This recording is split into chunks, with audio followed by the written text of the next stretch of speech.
Alright, today I've got something really special to share with you guys. How to plant and grow ginger in a cold climate.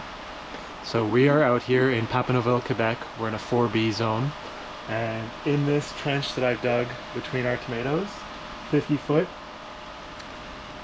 we're going to be planting our ginger. So I'm going to be planting this about 6 to 8 inches depth. And for the ginger, what you'll notice is that as it grows, it's going to kind of want to come out of the soil and you're going to have to remount it. So I'm going to bury these pretty deep. We started in the pots, and if you want to see how I did that, you can check out this video right up here.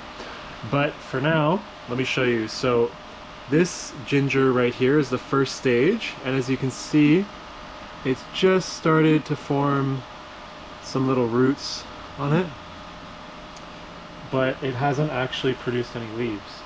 Then what happens is, this one's had a little bit of trouble here, but you can see this guy here, he just forms a shoot and he starts to produce leaves. They've also got the roots underneath here, the ginger.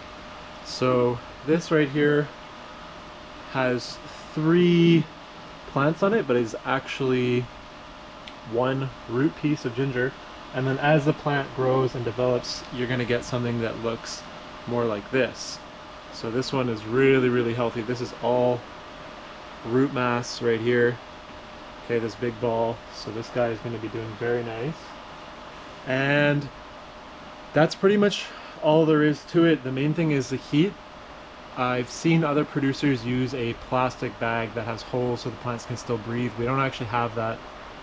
So we're hoping that with the heat of the greenhouse being at about 18 or 20 in the evening, ending in the microclimate between the tomatoes, there's going to be less airflow. It's going to be a little bit hotter. We're hoping that it's going to give a pretty good yield. So what you're going to see on the more advanced plants is that this root, the original ginger, is actually going to get eaten up and disappear, and that eventually what you're going to be left with is the start of the new baby ginger right there. So that's what it looks like. So the old original seed has been completely consumed.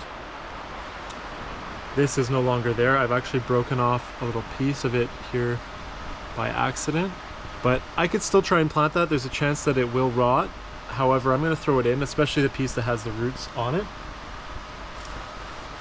Ginger takes about 180 to 220 days to grow. So right now we are mid-May, and I'm hoping to harvest this before the end of the basket season in October.